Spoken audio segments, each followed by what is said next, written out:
morning student. Today we will discuss second lesson in civics and my second lesson is prejudices and discrimination. अब अपने book को open कर लो और उसमें जो सिविक्स में सेकेंड लेसन दिया हुआ है प्रेजुडिसेस एंड डिस्क्रिमिनेशन के बारे में, उसके बारे में हम लोग आज चर्चा करेंगे। तो what is the meaning of prejudices and discrimination? बात आती है कि प्रेजुडिसेस और डिस्क्रिमिनेशन का मतलब क्या होता है। प्रेजुडिसेस मीन्स असमानता एंड डिस्क्रिमिनेशन मीन्स भेदभाव। Today we all observe that in every family faces lot of problems in prejudices and discrimination. हर परिवार में हम देखते हैं कि कुछ ऐसी चीजें होती हैं जहां पर लोग असमानता और भेदभाव के सामना को करते हैं। यहाँ पर आपके बुक में एक एग्जाम्पल दिया है, जैसे आप एक पढ़ो तो इसको, जैसे Mansi parents and grand parents are very happy. Mansi के पेरेंट्स और ग्रैंड पेरेंट्स काफी नाखुश हैं क्योंकि मानसी के जो अंकल हैं वो यूएसए में रहते हैं और उन्होंने जस्ट इन्फॉर्म किया अपने पेरेंट्स और ग्रैंड पेरेंट को कि उन्होंने अफ्रीका में रहने वाली एक लड़की से वो मैरिज कर रहे हैं। जैसा कि आपको बुक में यहाँ दे रहा है, they have not each other for the past 4 years। वे लोग एक दूसरे को 4 वर्षों से जानते हैं। Mansi was to excited. Mansi excited हो गई, but she was surprised when her grandfather cried out, why an African girl? क्यों वो मैरिज कर रहा है अफ्रीकन गर्ल से? देखिए यहाँ पर एक केस निकल कर आ रहा है कि जैसे ही मानसी के अंकल ने इन्फॉर्म किया कि वो एक अफ्रीकन गर्ल से शादी कर रहे हैं, तो परिवार में थोड़ी सी नाराजगी दिखाई दी। मानसी के ग्रैंड पेरेंट जो थे वो नाराज हो गए, व्हाई ही इज मैरिंग, क्यों वो शादी कर रहा है? Anil could have married an Indian girl who stays in America. I am sure this girl is too funny and selfish। उन्होंने बोला कि वह लड़की जरूर धूर्त और चालाक होगी जो वह अनिल के साथ मैरिज कर रही है। आपने देखा कि जैसे ही मानसी के अंकल ने इन्फॉर्म किया तो मानसी के परिवार में नाराजगी चल गई इस बात की कि क्यों वह एक अफ्रीकन गर्ल से शादी कर रहा है। आप अब देखो प्रेजुडिसेस लाइक मानसी की तरह have you also faced similar situation when people have expressed negative opinion about other people? ऐसा होता है कि समाज में जैसे मानसी का हमने एग्जाम्पल देखा, उसी प्रकार बहुत सारे ऐसे एग्जाम्पल हैं जहां पर हम देखते हैं कि समाज में बहुत सारी ऐसी चीजें हैं जहां पर लोग नेगेटिव ओपिनियन को फेस करते हैं। People face a lot of negative opinion, यानी किसी भी व्यक्ति के अगेंस्ट में एक नकारात्मक भाव को बैठा लेते हैं, नेगेटिव ओपिनियन को फॉलो करते हैं। Any unfavourable opinion that is formed without knowing the actual facts is called prejudices. What is the meaning of prejudices? देखो आपके बुक में डेफिनेशन दे रहा है कि बिना किसी तथ्य और सच्चाई को जानने के बिना, किसी व्यक्ति के बारे में बिना किसी फैक्ट्स और सच्चाई को जाने हुए अगर हम लोग उसके अगेंस्ट अगर किसी गलत ओपिनियन को, गलत थॉट को मान लेते हैं तो उसको हम लोग क्या बोलते हैं? Prejudices. Prejudices affects our behaviour towards a person, यानी कि प्रेजुडिसेस जो है वह उस व्यक्ति के प्रति हमारे बर्ताव को, व्यवहार को खराब करता है, व्यवहार को बदलता है। And on a fair treatment of people on the basis of prejudices is called discrimination. और जब हम उस व्यक्ति के खिलाफ जब प्रेजुडिसेस को, असमानता को फॉलो करते हैं तो वहां से डिस्क्रिमिनेशन की भावना जन्म लेती है, भेदभाव की भावना जन्म लेती है। यानी कि मैंने किसी व्यक्ति के अगेंस्ट में नेगेटिव थॉट पाला और जब नेगेटिव थॉट को मैंने पाल रखा अपने दिमाग में तो अब मैं उसे डिस्क्रिमिनेट करने लगूंगा, उसके साथ मैं भेदभाव करने लगूंगा। मैं आपको यहाँ पर कुछ एग्जाम्पल्स बता रहा हूँ। People in the cities live a very comfortable life. They are very lazy and do not want to work hard. ऐसे हम लोग के दिमाग में सोचना है कि जो लोग शहरों में रहते हैं, मेट्रोपोलिटन सिटी में रहते हैं, वो लोग आराम की जिंदगी जीते हैं, वो काम नहीं करते हैं, वो आराम में हमेशा रहते हैं, सुस्त होते हैं, लेजी होते हैं। All under uneducated people are good। जितने भी जो पढ़े लिखे व्यक्ति नहीं होते हैं, जो व्यक्ति व्यक्ति शिक्षित नहीं होते हैं वो क्या होते हैं, रूड होते हैं, यानी कि उनका बिहेवियर सही नहीं होता है। We should not mix with people who are very different from us। जो लोग हमारे से कुछ अलग दिखते हैं, जैसे मान लो कि एक रूरल एरिया का व्यक्ति है या फिर एक अर्बन एरिया का व्यक्ति है, शहर में रहने वाला व्यक्ति है, वह दूसरे के साथ वह मिक्सअप नहीं हो सकता है किसी भी मायने में।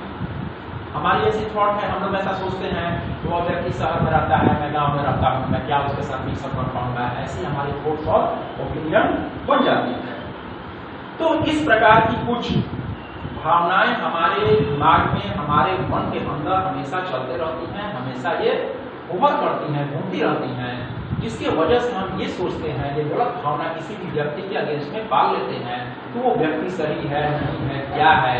और जब इस प्रकार की भावना को हम पाल लेते हैं तो वहां से डिस्क्रिमिनेशन यानी कि भेदभाव का दौर शुरू हो जाता है। अब हमारी बात आती है काइंड्स ऑफ प्रेजुडाइसेस। प्रेजुडाइसेस का मतलब आप समझ गए होंगे वेल बेटर। अब हम लोग बात करेंगे काइंड्स ऑफ प्रेजुडाइसेस। प्रेजुडाइसेस के कौन कौन से काइंड्स होते हैं, कितने प्रकार के प्रेजुडाइसेस होते हैं। तो हमारी पहले जो काइंड्स ऑफ प्रेजुडाइसेस में है ये जेंडर है। जेंडर में क्या होता है आप सभी समझते हो कि जेंडर के नाम पर जो हमारे यहाँ प्रेजुडाइसेस को हम लोग फेस करते हैं उसमें women face a lot of prejudices. सबसे अधिक जेंडर बेस पर अगर हम लोग बात करें तो सबसे अधिक प्रेजुडाइसेस की शिकार जो होती हैं वो महिलाएं होती हैं घर पर। On the basis of such prejudices, they are subjected to discrimination। और ये भेदभाव की हमेशा शिकार होती हैं। Even today, in many parts of the world, women are not treated as men। हम लोग आज भी देखते हैं कि हमारे समाज में महिलाओं की स्थिति जो है वो थोड़ी डाउनवर्ड में है, क्योंकि उन्हें पुरुषों के समान अधिकार प्रदान नहीं किए जाते हैं। इक्वल ट्रीटमेंट उन्हें नहीं मिलता है, इक्वल रेस्पेक्ट, इक्वल रिगार्ड नहीं दे पाते हैं। In many places, they are still considered solely as homemakers and denied right to education। Right to education, यानी कि हम लोग उन्हें तो पहली बात यह है कि शिक्षा के अधिकार से वंचित रहते हैं। ये हम लोग के दिमाग में थॉट है या ओपिनियन है कि महिलाएं या हमारी जो बच्चियां हैं, लड़कियां हैं, उन्हें ज़्यादा पढ़ाकर क्या करेंगे, क्योंकि आफ्टर मैरिज शादी करने के बाद वो दूसरे के घरों में चली जाएंगी, तो उससे हमें कोई पढ़ाने लिखाने से कोई बेनिफिट या कोई फायदा नहीं होगा। In some places, there are rigid rules on what women cannot do, ever restriction on the activity that women can invent today। They are allowed to go out of the house or mix with people freely। Very often, employed women get paid much less than their male counterparts for the same amount of work। जैसे आप gender के नाम पर क्या होता है कि जैसे एक ही कंसर्न में मेल और फीमेल दोनों काम कर रहे हैं, दोनों के वर्किंग प्लेस काम करने का क्राइटेरिया जो है वो एक ही है, दोनों सेम वर्क कर रहे हैं, तो वहां पर क्या होता है कि ऑर्गेनाइजेशन में या फिर किसी भी प्लेस पर वहां हमेशा डिस्क्रिमिनेशन होता है। महिलाएं जो होती हैं या लड़कियां होती हैं उन्हें कम सैलरी प्रोवाइड की जाती है और जो लड़के या पुरुष जो होते हैं उन्हें ज़्यादा सैलरी प्रोवाइड होता है। क्यों? उसका सिर्फ एक ही रीजन दिया जाता है कि आप मेल हो, आप फीमेल हो, उसका एक रीजन देकर उन्हें कम पैसा दिया जाता है। तो ऐसे समाज में इस प्रकार को हम जेंडर प्रेजुडाइसेस देखते हैं। ठीक है, तो जेंडर प्रेजुडाइसेस में क्या होता है कि लड़कियों को हम सही ढंग से परिवार में शिक्षित नहीं कर पाते हैं या फिर किसी ऑर्गेनाइजेशन में उन्हें समान रूप से सैलरी प्रोवाइड नहीं की जाती है, और भी बहुत तरह की असमानताएं हैं जिसे पढ़ के हम लोग अपने सोसाइटी में अपने आसपास ऑब्जर्व करते हैं। Second prejudices is religious. Second prejudices is religious. अब हम लोग बात करते हैं रिलीजियस प्रेजुडाइसेस के बारे में। What is religious प्रेजुडाइसेस?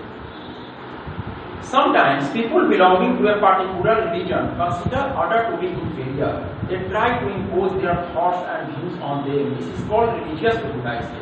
This often leads to violence and extreme hatred। कहा जाता है कभी कभी क्या होता है कि जैसे मान लो इस सोसाइटी में या फिर इंडिया में अलग अलग लोग जो होते हैं अलग अलग प्रकार के धर्मों को पालन करते हैं। मुस्लिम धर्म है, हिंदू है, सिखिज्म है, बुद्धिज्म है, क्रिश्चियनिटी है या फिर सिखिज्म है। तो हर कोई अपने आप के धर्म को बेटर बताता है। वो बोलता है कि हमारा हिंदू धर्म बेटर है, मुस्लिम बोलते हैं कि हमारा मुसलमान का धर्म बेटर है, क्रिश्चियनिटी बोलता है कि मेरा धर्म बेटर है।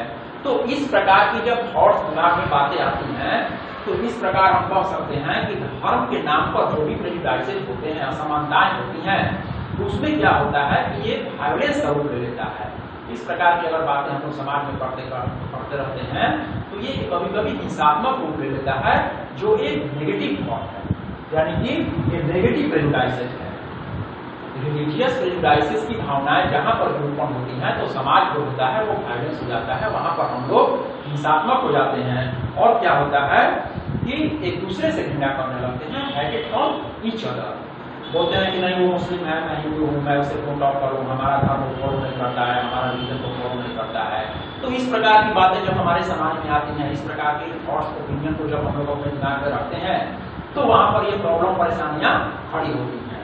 And by thought is race, religion and caste. और जब हम लोग प्रेजुडाइसेस की बात करते हैं तो हम लोग आते हैं रेस, रिलीजन और कास्ट। रेस, रिलीजन और कास्ट की जब हम लोग बात करते हैं तो यहाँ पर आता है कि prejudices based on religion, race and caste are deep rooted. समाज में जो हमारी जाति प्रथा जो फैली है, अलग अलग प्रकार की जातियां हैं, फॉरवर्ड क्लास, बैकवर्ड क्लास, इस प्रकार की जो उच्च वर्ग के लोग हैं या निम्न वर्ग की जातियां हैं, ऐसा हम लोग के दिमाग में ये थॉट चलता है। और इसकी समाज में, सोसाइटी में, इवन इन इंडिया, इसकी जो रूट्स हैं वो काफी हमारे समाज में गहरी चली गई है। People of the so called superior caste consider people belonging to the other class inferior. जो लोग अपने आप को सुपीरियर क्लास के लोग होते हैं, जातियों में सुपीरियर होते हैं या फिर इंफीरियर कास्ट के जो लोग होते हैं, उनसे वो लोग प्रेजुडाइसेस की भावना यानी कि असमानता, डिस्क्रिमिनेशन की भावना को वो लोग रखते हैं। Similarly, some people consider their own region superior to the rest of the country. There are still others who think that they are racially superior than the rest of the population and try to dominate others. All such notions often lead to violent conflicts and acrimony among people belonging to different communities.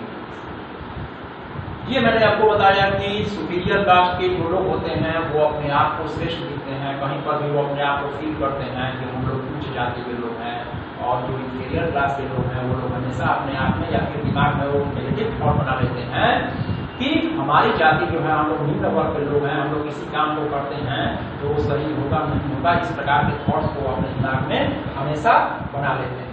तो race, reason, प्रजाति, race का मतलब प्रजाति होता है, reason cast यानी कि क्षेत्रीय जातियों के नाम पर हम लोग अलग अलग अगर इस प्रकार के थॉट्स ओपिनियन को बना लेते हैं तो वो आने वाले समय के लिए हमारा बेहतर नहीं होता है और हमेशा एक वायलेंट कॉन्फ्लिक्ट होता है अपर कास्ट के लोगों में और लोअर कास्ट के लोगों में, क्योंकि शुरू से ये देखते हम आए हैं कि हमेशा दोनों में क्या होता है, डिस्क्रिमिनेशन की भावना हमेशा ये रहती है। जबकि समाज में हमारा संविधान में आर्टिकल 17 के द्वारा ये अनटचेबिलिटी जो है इसको कम्प्लीटली बैन किया गया है। महात्मा गांधी जो थे उन्होंने राष्ट्रपिता ने क्या कहा कि untouchability is completely A punishable act, यानी कि अस्पृश्यता जो है वह कम्प्लीटली पूर्णतः एक दंडनीय अपराध है। तो संविधान में हमारा आर्टिकल 17 के द्वारा वो कहता है कि अगर समाज में हम लोग अनटचेबिलिटी की भावना को डिजर्व करते हैं या छुआछूत की भावना को रखते हैं जातियों के प्रति तो वो पनिशेबल एक्ट मानता है ये हमारा संविधान। Okay, and next our next is stereotypes. 4 नंबर में हम लोग क्या देखेंगे, स्टीरियोटाइप्स। स्टीरियोटाइप्स की जब हम लोग बात करते हैं तब हमारी बात यह आती है कि sometimes we assign some qualities to a group of people, thereby forming a particular image of it. This image of belief about a person or a group of people based on the idea that everyone in that particular group will do or act in the same way is called stereotype. Stereotype का मतलब जब मैं आपको example दे रहा हूं तब आपको समझ में आएगा व्हाट इज द स्टीरियोटाइप। ये हम समाज में देखते हैं, ऐसा हम ऑब्जर्व करते हैं। जैसे आप देखो यहाँ पर एग्जांपल दे रहे हैं, little Rohan fell down and started crying. छोटा बच्चा एक रोहन है वो गिर जाता है और रोना शुरू कर देता है। His mother picked him up and consoled him by saying that boys do not cry. उसकी माँ उसे उठा लेती है उसकी माँ उसे उठा लेती है और ये सांत्वना देती है कि वो जाओ, होते नहीं हैं, क्योंकि बच्चे जो होते हैं वो बहादुर होते हैं। ऋषि wants to learn Bharatanatyam along with his sister, but his father disagrees. ऋषि जो है वो भरतनाट्यम अपनी बहन के साथ डांस सीखना चाहता है, लेकिन उसके पिता जो होते हैं वो उसे अलाउ नहीं करते हैं। तो समाज में इस प्रकार की जो भावनाएं होती हैं, इस प्रकार के जो फीलिंग्स होते हैं, वो भेदभाव को जन्म देते हैं। एक common example of stereotype in the society is associating dolls, clothes, cooking, crying and shopping with girls and associating cars, outdoor games and bikes with boys. समाज में इस प्रकार की भावना होती है कि लड़कियां जो होती हैं वो डॉल से खेलती हैं, लड़कियां जो होती हैं वो हाउस होल्ड एक्टिविटी में ज़्यादा पार्टिसिपेट करती हैं, जैसे कुकिंग में या फिर पेंटिंग में या फिर स्टिचिंग में। लड़के जो होते हैं वे बाहर बाइक चला सकते हैं, कार चला सकते हैं, बढ़िया क्रिकेट खेल सकते हैं, बढ़िया बैडमिंटन खेल सकते हैं, डिफरेंट टाइप्स ऑफ इंडोर और आउटडोर गेम खेल सकते हैं, बट लड़कियां नहीं खेल सकती हैं। तो इस प्रकार की भावनाएं अगर हमारे सोसाइटी में डेवलप करती हैं, वो आती हैं, तो वहां से बच्चों के दिमाग में, खास करके यंगस्टर जो हमारे हैं उनके दिमाग में इस प्रकार की ये भावनाएं जन्म लेती हैं कि हम ये चाहे मैं ये काम नहीं कर सकता हूँ। जैसे मान लो आप बॉय जो है वो क्रिकेट खेलते हैं, बट लड़कियां अगर क्रिकेट खेलने जाती हैं तो हम लोग तुरंत बोलते हैं तुम लड़की हो, जाओ यहाँ से, तुम क्या खेलोगी। इस प्रकार की भावनाएं हमारे समाज में जन्म लेती हैं। तो नहीं, इस प्रकार की भावनाएं को बदलना होगा। First of all we have to change the mind or change the thought, change the opinion.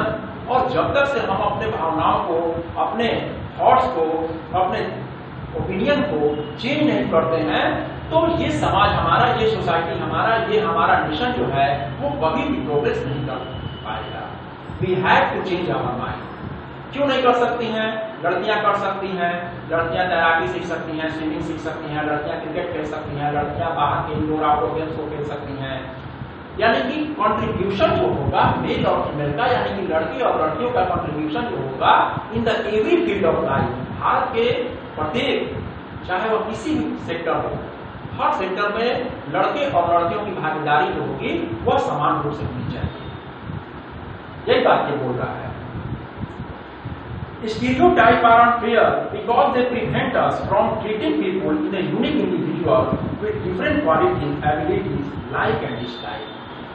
और ये पसंद और नापसंद पर हमारे निर्भर करता है। तो इस प्रकार की भावनाएं जो होती हैं स्टीरियोटाइप्स की, हम लोग अपने सोसाइटी में ऑब्जर्व करते हैं। मैंने एक एग्जांपल दिया, इस एग्जांपल की वजह से आप समझ गए होंगे कि व्हाट इज स्टीरियोटाइप। स्टीरियोटाइप क्या है? Children who are special. अब हम लोग नेक्स्ट टॉपिक पर बात करेंगे, children who are special. Children who are special, बच्चे जो अलग किस्म के होते हैं। Children who are special. Some children are special because they are different able.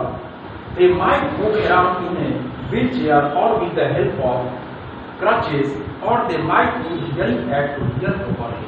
समाज में हम लोग आप ही देखते हो कि बहुत सारे ऐसे बच्चे होते हैं जो डिसेबल होते हैं, यानी कि बाय बर्थ वो डिसेबल होते हैं। कुछ बच्चे ऐसे होते हैं जो व्हील चेयर पे चलते हैं, कुछ ऐसे बच्चे जो होते हैं जो कानों से कम सुनते हैं, या कुछ ऐसे भी बच्चे होते हैं जिन्हें सहारे की जरूरत होती है, जो कुछ हकलाते हैं। वैसे भी हमारे बच्चे, हम लोग समाज में उनको ऑब्जर्व करते हैं या पढ़ के हम लोग देखते हैं। अपने विद्यालय में भी उस प्रकार के बच्चे आते हैं जिन्हें किसी सहायता की जरूरत होती है। ठीक है। Special children need our special care and attention. इस प्रकार के जो हमारे बच्चे होते हैं उन्हें स्पेशल केयर की आवश्यकता होती है, उन्हें स्पेशल ध्यान देने की आवश्यकता होती है। क्यों होती है? क्योंकि वो कुछ विचित्र बच्चे हैं, यानी कि बाय बर्थ उन बच्चों के साथ अगर हम लोग डिस्क्रिमिनेशन करते हैं तो उन बच्चों के दिमाग में इस प्रकार के थॉट और ओपिनियन जाता है कि हमारे साथ ये समाज में अलग किस्म के दिखने वाले बच्चों के साथ भेदभाव किया जा रहा है, क्योंकि मैं डिसेबल का शिकार हूँ, हमारे में डिसेबिलिटी है, मैं वो काम नहीं कर सकता हूँ, इसलिए उन बच्चों से हमें तुलना किया जा रहा है, भेदभाव किया जा रहा है। जैसे आप देख रहे हो यहाँ पर आपके बुक में दे रहा है, देखो यहाँ फिगर में दे रहा है कि differently abled children need acceptable not eating. बच्चे खेल रहे हैं, देखो जो बच्चे यहाँ पर ग्राउंड में खेल रहे हैं तो ये बच्चे भी खेल रहे हैं व्हील चेयर के साथ। Till recently, regular schools did not admit children with a special need, so they had to attend a special school made from them. But now there are many inclusive schools where children with a special need get the opportunity to study together with other children. होता क्या है कि बहुत सारे ऐसे विद्यालय जो होते हैं वो इस प्रकार के बच्चे जो डिसेबिलिटी के शिकार होते हैं, विचित्रता के शिकार होते हैं, उन बच्चों को एडमिशन नामांकन नहीं करता है।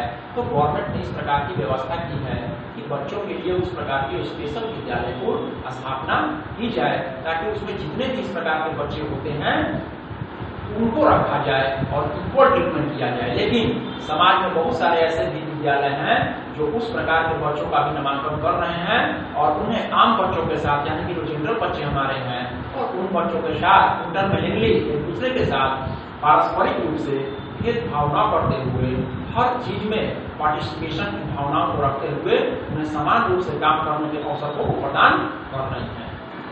बात समझे? यानी कहने का मतलब यह है कि जो हमारे समाज के विचित्र बच्चे हैं उनके साथ किसी भी प्रकार का हमें भेदभाव नहीं करना है। मानसिक रूप से जो कमजोर बच्चे हैं, जो किसी बात को देर से समझते हैं, या फिर वो कान से कम सुनते हैं, पैर से विकलांग है, या फिर वो किसी सहारे के साथ चलते हैं, तो उन बच्चों के साथ हमें भेदभाव नहीं करना है। ठीक है? अब बात आती है डिस्क्रिमिनेशन एंड इनइक्वालिटी। हमारा नेक्स्ट टॉपिक क्या आता है? डिस्क्रिमिनेशन। आप बुक में देखते जाओगे और अच्छे से समझोगे। Discrimination and inequality. What is discrimination and inequality? अभी मैंने आपको समझाया इनइक्वालिटी और डिस्क्रिमिनेशन के बारे में, मैंने कुछ एग्जांपल्स आपको दिए। अब बोल रहे हैं कि one of the most prominent example of inequality in the caste system in which people from the so called upper class consider everyone sacrifice inferior and deny them most of their rights। जैसे देखो हमारे समाज में ऐसी बातें आती हैं कि मैं अपर कास्ट का हूँ, लोअर कास्ट का है। अभी जस्ट मैंने आपको पढ़ाया, यहाँ पर बोल भी रहा है कि ऑक्यूपेशन के आधार पर ब्राह्मण जो है वो पुजारी का काम करते हैं, Brahmins work for the priest, Kshatriya जो है रूलर्स एंड वॉरियर्स होते हैं, क्षत्रिय जो होते हैं, क्षत्रिय क्लान जो होते हैं वो वॉरियर्स होते हैं, योद्धा होते हैं और लड़ाके होते हैं। वैश्य जो होते हैं वो ट्रेडर्स होते हैं, व्यापारी होते हैं। वैश्य को जो होते हैं वो व्यापार करने का काम करते हैं। इनको माना गया सुपीरियर कास्ट में। एंड शूद्र ये रिस्पेक्टेबल, समाज के ये जो अपर कास्ट के लोग माने जाते हैं वो रिस्पेक्टेबल माने जाते हैं। एंड शूद्र और the lower caste they are oppressed and discriminated against. जो भी हमारे समाज के इन जातियों को छोड़कर लोअर कास्ट के लोग जो हैं उनमें डिस्क्रिमिनेशन की भावना की जाती है, यानी उन्हें डिस्क्रिमिनेट किया जाता है। ऐसा माना जाता है कि ये हमसे नीचे क्लास के लोग हैं, यानी कि हमारी जाति ऊपर है, हमारा पैसा अलग है, फिर मैं इनसे क्यों रिश्ता रखूं, क्यों ताल्लुकात रखूं। They were not allowed to interact with people belonging to the highest caste, denied opportunities of education and even in religious worship। बोल रहा है कि धार्मिक स्थलों पर भी या हमारे जो भी मठ मंदिर मस्जिद गिरजाघर होते हैं उनमें उन्हें जाने की इजाजत लोअर कास्ट के जो लोग होते हैं उन्हें नहीं होती है। यहाँ तक कि समाज में उन्हें अछूत माना जाता है और हम लोग रिलीजियस वर्शिप प्लेस पर या फिर एजुकेशन सेक्टर में भी उनके साथ डिस्क्रिमिनेशन की भावना रखते हैं, भेदभाव की भावना रखते हैं। बट जैसे ही हमारा देश आजाद हो गया और जब भारत में संविधान का निर्माण हो रहा था तो हमारे जो भी संविधान विशेषज्ञ थे, यानी कि हमारे कॉन्स्टिट्यूशन मेकर जो थे, उनके दिमाग में ये भावनाएं आई अगर उन्हें यानी कि लोअर कास्ट के लोगों को अगर कुछ स्पेशल राइट्स प्रोवाइड नहीं किए जाएंगे तो इनका क्या होगा, डे बाय डे क्या होगा कि ये नीचे की ओर डाउनवर्ड में चलते जाएंगे। और एक दिन ऐसा आएगा कि समाज में हर जगह तो बात आती है कि मंदिर में, मस्जिद में या गिरजाघर में हर जगह उनके साथ डिस्क्रिमिनेशन होता है। अब हम यहाँ पर देखते हैं कि अगर इस प्रकार की भावनाएं अगर हमारे समाज में घर कर लेती हैं या फिर हमारे दिमाग में घर कर लेती हैं तो क्या होता है कि हमेशा इसकी रूट जो होती है वो डे बाय डे गहरी होती जाएगी और नफरत की भावना वहां पर पैदा होती है, डिस्क्रिमिनेशन की भावना पैदा होती है। ठीक है? Equality in the constitution. देखो अब यहाँ पर बोल रहा है, ये हमारे डॉक्टर B.R. अम्बेडकर हैं। इक्वालिटी इन द कॉन्स्टिट्यूशन का मतलब संविधान में समानता।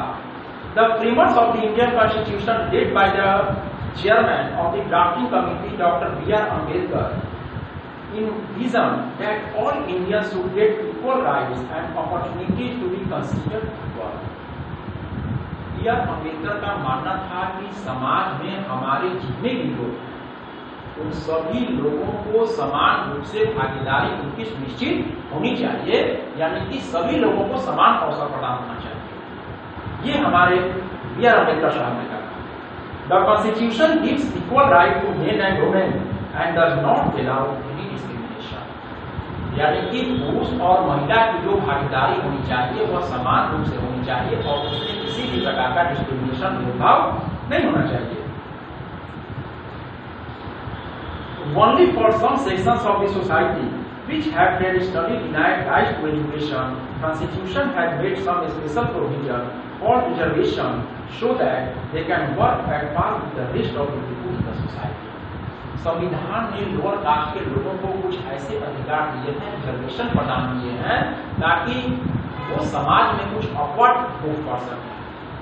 अगर समाज में संविधान में कुछ स्पेशल राइट प्रोवाइड नहीं करता तो उनकी स्थिति जो थी वो डे बाय डे गिरती जाती और वो ऊपर अपवर्ड की ओर मूव नहीं कर पाते। तो संविधान ने इन्हें कुछ स्पेशल राइट्स प्रोवाइड किए हैं।